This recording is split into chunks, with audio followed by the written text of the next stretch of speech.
really strong moment of zen to kickstart this podcast episode today with Jody, McCloud, Missmer, and Amie, Allanson, Dundon. Ladies, how are we doing over there?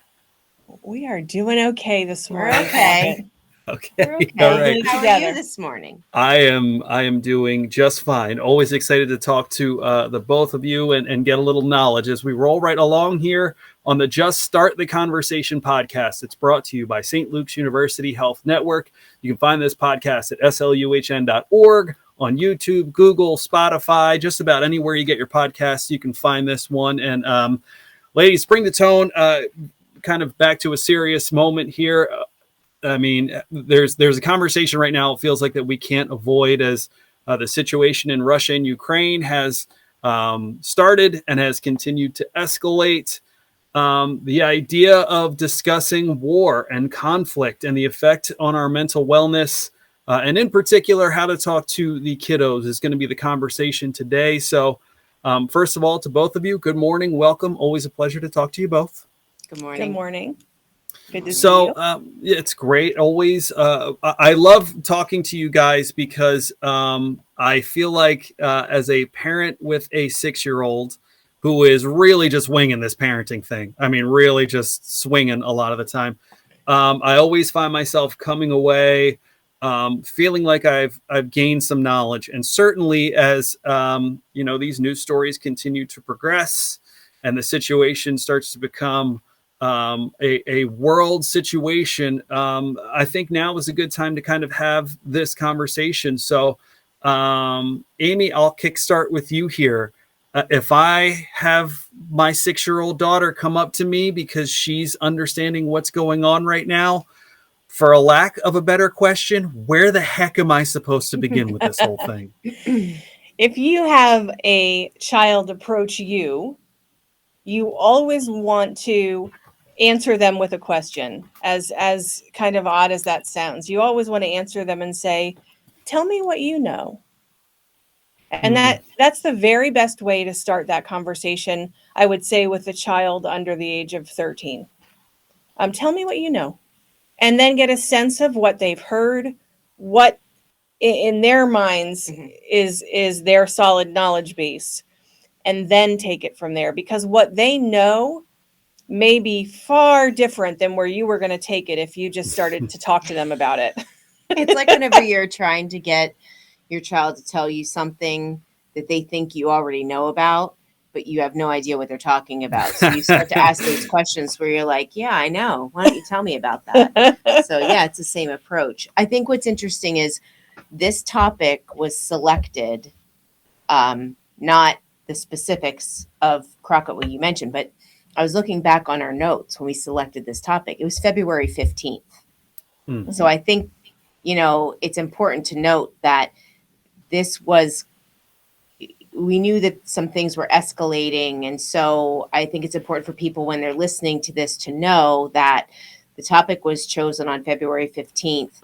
At this present moment, things have escalated to another level. And I just want to be mindful of that, Crockett, while we go through this, because certainly things are changing, things are happening. And but the information that we're going to give is based upon starting a conversation about these types of situations. So I just wanted to kind of level set. Yeah, and unfortunately, we've had to figure out the art of emotional healing from the trauma of war for hundreds of thousands of years. So this isn't new to the human race, and it bubbles up obviously through history now and then. So it's a good time to talk about it. Right. Right.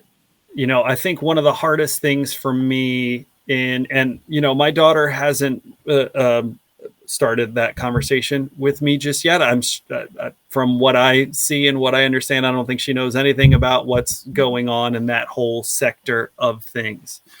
For the sake of the idea of having the conversation with someone under the age of 13, as I was trying to think about what to say or how to approach it, the first thing that popped in my head that I very quickly took a turn on was what we always think like superheroes, right? There's a good side and a bad side in all these situations.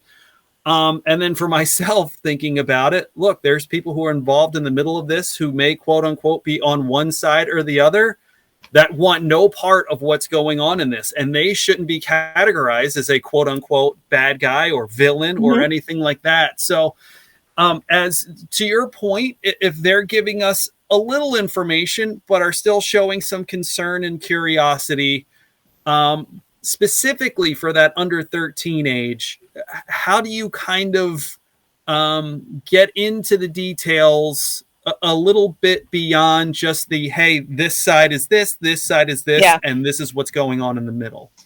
Well, that's one of the big questions in parenting in general is, we say, be age appropriate, but what's age appropriate? What's age appropriate for a 6-year-old? What's age appropriate for a 10-year-old?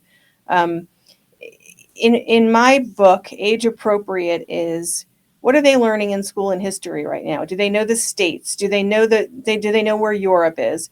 Try to go somewhere that they're actively learning about, not physically, but in your minds, and say, okay, let's look at the map of Europe. You guys are learning about Russia right now. Here's where Russia is. Here's where the Ukraine is. Did you ever, see kids on the playground fighting over a ball?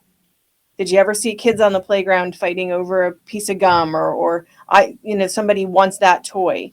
It's kind of the same thing.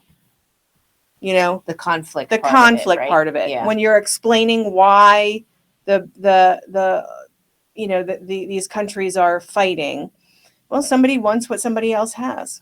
I think, and kids understand that piece. Yeah. While to stay away from the politics of it, Crockett, you mentioned the good guy and bad guy, and I think that's the most frustrating part for me as an adult when I get my information and where I get my information from. To your point, there's not all good guys and all bad guys. There's two sides to the situation, and there's a whole bunch of variables in between. But children understand conflict. They don't call it conflict, but they understand getting mad at someone. They understand wanting to take something that maybe they want, or they've had someone be aggressive towards them in a certain situation. I think back to, and you can go really young.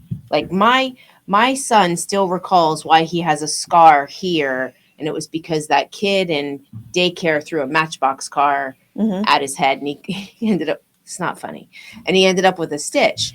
But he remembers that to this day. He's 24 years old. But yeah, it's kids understand conflict. Right. So when you're when you're helping them understand conflict in like really simple age appropriate way, and you're saying, Ukraine has what Russia wants. So what do you think would be a better way for them to resolve that? Well, and then that's where you go to the good. Like, you don't stay on the bad long. It's important to be realistic and not make it rainbows and unicorns. But at the same time, you can say, what do you think is the best way to handle it when somebody maybe wants what you have? Yeah, or how do you handle it? Right. When you want what that person has, or when you feel like that person, because I think there's another part of this, and you go a little bit older than if you go 13 and up. If you know that someone, or you think or believe that someone is making a decision that you don't agree with, that's going to affect your relationship, how do you get involved? Or do you get involved? Right. Because then you're kind of stepping into the next phase. It's not about wanting and not wanting, or feeling like something belongs to you. It starts to get into not agreeing with the choice that someone's going to make, and you want to stop them from making that choice. What are the things that you're going to do to influence that decision? And is it going to be by, being aggressive towards them, or are you going to enter into a conversation with them and have a talk, or what's that going to look like? And that's kind of your next stage, and having that next conversation. Yeah, and I think at the same time, you need to be really careful about social media and what they're taking in. Right? What are they seeing on all of the kind of adolescent and child geared social media platforms? What are they seeing on the news? Are you sitting down as a family and watching the nightly news together, or is it just on in every room and Mhm. people can kind of interpret from it what they wish?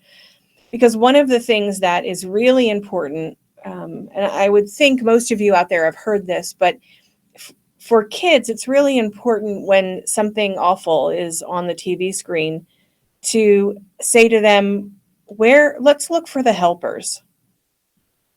And we always want to point out on the TV screen where the helpers are. You're always going to find one, somebody with a Red Cross shirt on, somebody, a policeman or a fireman, flashing lights. That's the good guys, that's the help. I shouldn't say good guy. That's the helper's car. We always want them to, in their mind, when they're at a bad scene or they see a bad scene, to look for the helpers. And that's what we want to help point out. Yeah, and I think we're seeing that across the board. I mean, for goodness sakes, Bethany Frankel, who's a Real Housewife, is one of the helpers right now, right? So I mean, there's helpers come in all forms at this juncture. They do. It's funny. I wrote down that Mr. Rogers quote to me will always stand out, to go ahead and look for the helpers. It's something that we've tried to instill in our kids. Certainly things that I've heard other parents use. So funny. I mean, how long Mr. Rogers started, what was that, 1964, 62, something then, and still is so relevant to this day. 100% relevant. I think that makes me want to turn to the opposite side of things and ask the question, is there a time that we don't talk about this with our kids? Amie, you kind of mentioned meet them at their education level on things. Do they maybe kind of understand the map? Do they know what's going on there?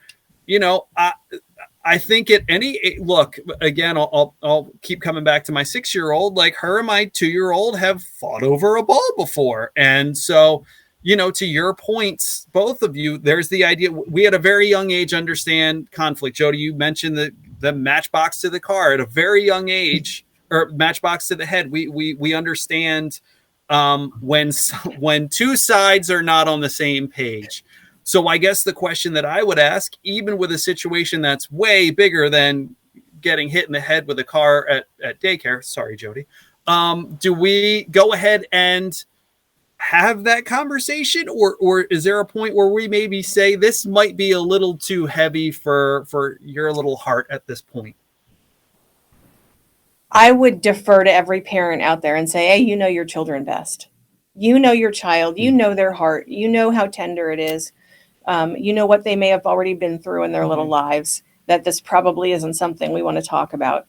And you know the child who is maybe a little bit more astute, aware of the world, of their surroundings. They understand more than, unfortunately, sometimes we'd like them to understand.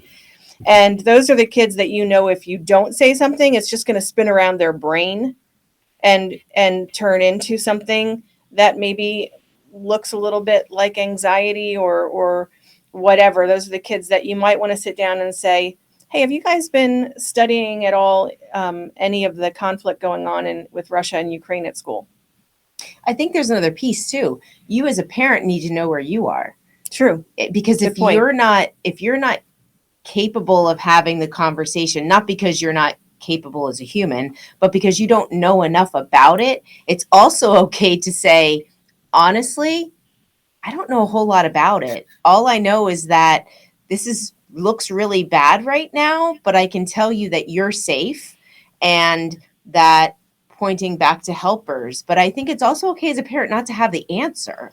Right. I think back, even yesterday, having conversations, we were visiting with family, and we were all, everybody has an opinion. And one of the individuals in the room, they kind of got referenced, and they're like, leave me out of it. I don't have any idea what's going on. They were just like, I'm just going to sit here and, eat my sandwich. So I think that's okay too, that if your child comes and asks you questions, I think it's okay for you to say, honestly, I don't really know what's happening, but I know that you're safe, and that, we can learn together. But right now, I don't have anything to give you. True. And then it becomes the situation that I'm in right now, where my kiddo is 22 and he's a political science pre-law major going off to law school soon. And I talked to him on the phone last night, and he's like, starts to up to me about the Ukraine and Russia and international, warfare and the Swift bank thing. And, at some point I'm like, okay, now he's teaching me. And I realized that every single human being has a different interest in this, whether it's, I know people from the Ukraine, I know people from Russia. I used to for a long time, I did psychotherapy with a little girl who was adopted from Russia. Mm-hmm. And through all of this, it's what keeps every day she's in my head. Right. I'm not obviously worried about her. She's in the United States, but her bio family, like what are they in the middle of right now? And there's like a little emotional piece of my heart that is, so you can't ever assume that somebody is invested or not invested and what kind of tie they have to this, which I think is the other piece.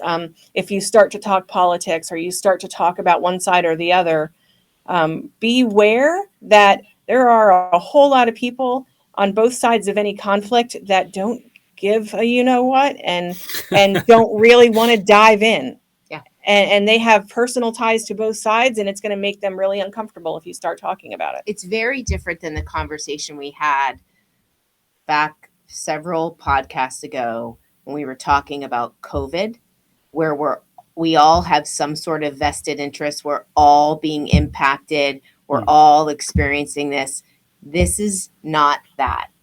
There's still fear and all those pieces, but to your point, Amie, everyone has kind of a different level of impact, engagement, if at all. Right. If you're not paying attention, I'm not saying there aren't people out there who also aren't paying attention at all to COVID, but just really, really difficult to miss that one. But I think that vested interest piece or that impact is very different. I think another piece too is finding out that what's the messaging they're getting at school, what's the messaging they're getting from their peers. So just because yesterday you asked your child, well, what do you know? And they were like, well, I don't know. I just saw it on TV or, they were talking about it. That messaging is going to change today, tomorrow, and the next day. So I think my question to Amie is, do you check back in? So if my child under 13 asked me something yesterday on Sunday and now they go to school today, am I checking back in with that child? Sure, I would. And you don't have to check in a way that's kind of in your face, tell me everything you know about, So I shouldn't sit them down, knee to knee, and interrogate them. That would be a not great idea. Flashlight just right in the eyes. No flashlights in the eyes. Okay. Note to self. Although I don't think I could get knee to knee with any of my children at this stage in their life. But I will tell you though what often works well, and I guess we're talking more like 10 and under for this solution is sitting down at night and drawing a picture and having them draw it. But when I say draw it, whatever we're talking about in terms of the conflict or what they know or a question that they asked about, I could say, tell me the story about what you know in a drawing. And I'll tell you, and I'll draw a story about peace and helpers in my story. And then you can when kids are often much better at telling stories through artwork. So oftentimes it's better to do it that way. And if kids are really prolific, you can even ask them to write you a story about it. Sometimes it's easier than talking for kids. I think that probably goes back to how well do you know your child? Yes. Right? Yeah. Right. Yeah. And what's their level of language? Yeah. It's so interesting that you brought up the art thing, because just the other day, and to kind of your point that one of the things we've touched on as parents in some of these different episodes that we've had is what we think maybe our kids think isn't even close to what our kids are actually thinking. So just the other day, my daughter, I go over there, she's drawn a really nice picture with a cloud and a sad face on the cloud. And there's rain. And of course, me being the dad, concerned as I am, looked at this cloud and said, "Is everything okay, honey?" And just completely disregarded the fact that the picture was actually just her jumping around in a puddle because she loves jumping around in puddles so much and it's raining outside. So I think the art is a beautiful kind of direct but indirect way of maybe starting this conversation with your particularly young children to say, what exactly are you feeling? Can you tell me kind of what you think is going on? Which kind of brings me to that 10 and older age now, where maybe your independent thinking is a little bit stronger, and maybe kids can kind of keep emotions to themselves in that preteen, teenage time frame. I know I certainly did it. So having those conversations with them, look, there's a chance if you tell your 16-year-old to go sit down and draw you a picture, they're not going to love the idea. So what is kind of maybe the teenage alternative to doing that versus when they're, maybe 6 and saying, draw me what you're feeling? Well, and again, you have to know your child and what they can handle. But, for my 15, 16, 17-year-old, I would probably sit down if they're asking about it and we're talking about it, and I would turn on the news and sit down and talk about it while we're watching. Talk about it because the news anchors will be bringing things up. There will be visuals that we'll be seeing that we can directly talk about rather than trying to pull out something nebulous from the clouds, some sort of point. But as kids get older, certainly, hey, let's check in together and see what's going on and talk about it. 5 minutes. You don't have to sit and watch a 2-hour news show. But that's probably the better way to do it. And in 2 hours, you're going to see the same thing about 20 times. Yeah. Right? I mean, if anybody was watching the news over the weekend, I think I saw the same 3 videos over and over and over again. I would ask the question, though, Amie, when you're talking about that 16, 17, 18, and I'm going to go even higher because it's interesting. I guess we'll go to that next age range next. But that 16, 17, 18-year-old, 15, 16, 17-year-old, when you're watching the news, I think it's important then to do a little bit of fact check, or definition. Like you mentioned, Right. Swift. Right.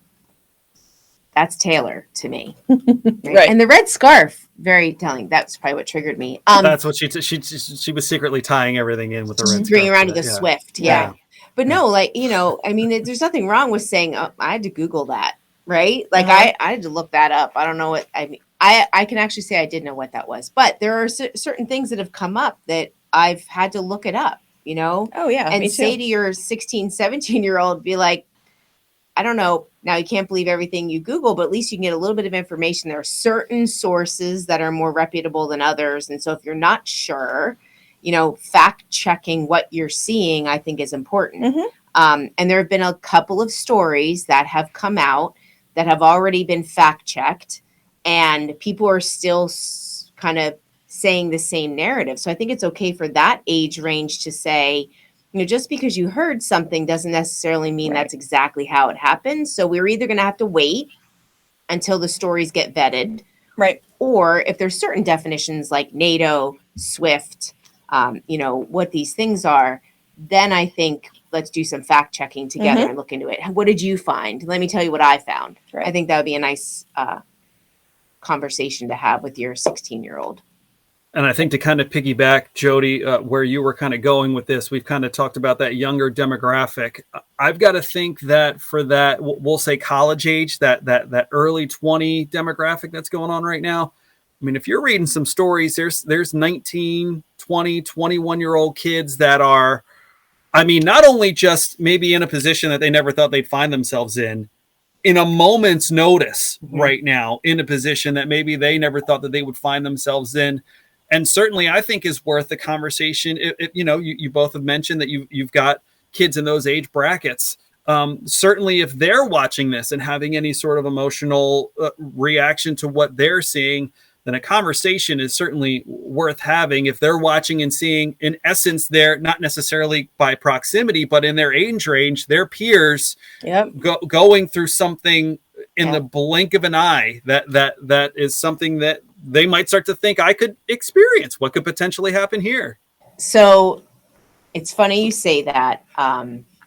Again, we're sitting with family, and I was with my son, who's early 20s. And part of the conversation was him saying, if that were to happen here, and him literally listing his friends and including himself in the kinds of individuals who would be joining the fight or being the helpers in the situation. So they're already there, right? Oh, yeah. Like, they're already there. My son, and literally he and I said the same name of the same kid at the same time as the first person in line. And I won't say his name here, but he was like, it's exactly the person I was thinking. So they're thinking you're spot on with that. I mean, Yep. I was watching, and it was a college student who was an art student who was, very, I don't know the right word, but, very trendy looking, and he's got his like beard going on, a cool hat, and he's being handed,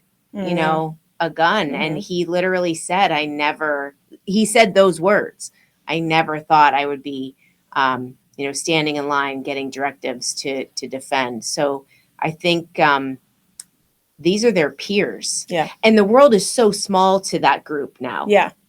We talk about social media as maybe sometimes more of a negative thing, but their world is so much smaller than like, I remember sitting in 7th grade or 8th grade when the wall was coming down. It seems so far away, right? That when the Berlin Wall was coming down, it seems so far away. Yeah. I don't think that's the case for this age group. Well, and I don't think it's the case. One of the reasons for this age group is that they've now been in a 3-year pandemic together over the point in time when their brains are finishing developing. Right. And so they've been in an international pandemic, and now we are facing possibly another world conflict. Yeah. And so for them, it is completely real here in the present. My son made the comment in our conversation that, if the United States has to institute the draft. That always comes up. It's always a conversation. So talk about a difficult conversation with your 22-year-old son who is planning to go to law school, but now said, well, maybe I can't. That's a path I'm not going to go down right now. But yeah, because I also have a daughter in that same age range, to which my son would say, why didn't she go? Right. But no, but it's true. They put themselves in that situation. But I think it's an important piece too. Their brains are still developing. So while, yes, my son and your son and my daughter, who are all 21 or over, are having these adult conversations because they are adults and all those pieces, there is still a developmental piece that still hasn't happened. Right. And that's not going to happen for another couple of years for each of them.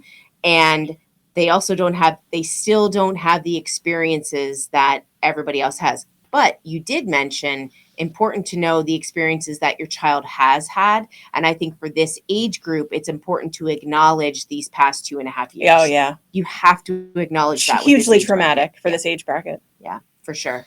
It's interesting. I think if we look back to when we were, you guys have kind of made the point of how small the world actually is. And certainly we can connect all over the place better than, the decades before us. But you think about where you were at like 18 and the way that you saw the world and how big the world was. And then you get a couple of years older and you kind of start to think, oh, we're not so far apart and so different. And then you get a couple of years older and that world just kind of keeps getting smaller and smaller. And I think, to your guys' point, as we're going through everything we've gone through in the last 2 years and the ability to connect with people from all over the place who, while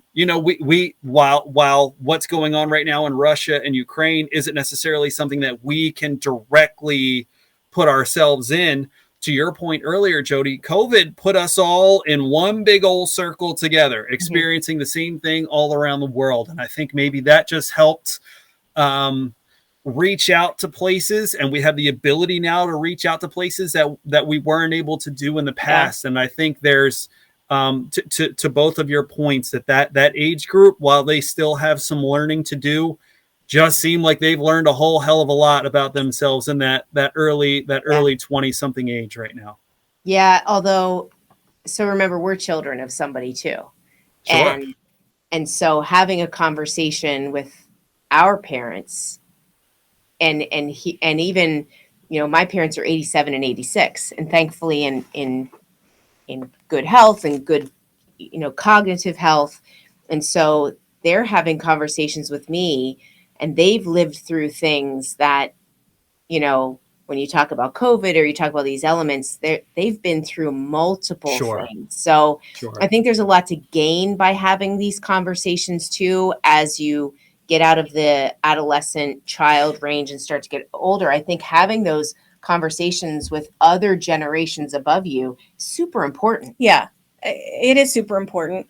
And that what you just said reminded me, it took me back the other direction. And in those kids that we're talking about who are 21, 22, 23, they were born, a lot of them, the year 9/11 happened. Yeah. So our generation of young adults was born with war and trauma. And they've had it and learned about it and felt the effects since day one. Mm-hmm. So it's not new to them either. Right.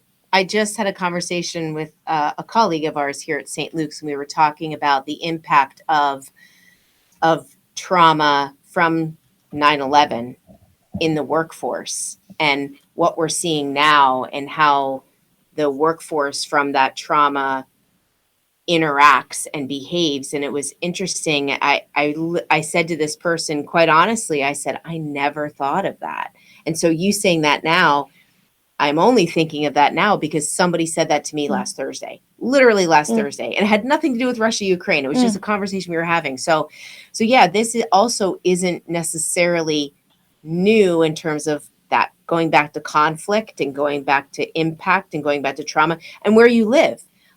It's an interesting experience to have conversations with people about where were you when. Crockett, you mentioned like how was I feeling at 18? Where was I when something happened? When I talk to my friends or former colleagues who don't live in the Northeast, 9/11 is a very different experience for them than it is for those of us here. Yeah. Sure. Well, I think this has been a great conversation. Certainly, I always say this to you both. I come away feeling like I gain something every time we have these talks. The most important thing of which might be Jody mentioning how disengaging in conflict a sandwich might be. So maybe if we all just got a sandwich and sat back. Pastrami on rye solves everything. I'm just saying, grab your favorite Sammy and then sit down and have these conversations. That's right. It is the Just Start the Conversation podcast. It's brought to you by St. Luke's University Health Network. You can find it at sluhn.org. You can find the links on YouTube to watch the video. You can Google, Spotify, wherever you get your podcasts, all those fine, wonderful places. And to Jody, McCloud, Missmer, and Amie, Allanson, Dundon, it is a pleasure as always, ladies. Thank you so much. As always. Thanks. Thank Crockett. you. Be well. Bye.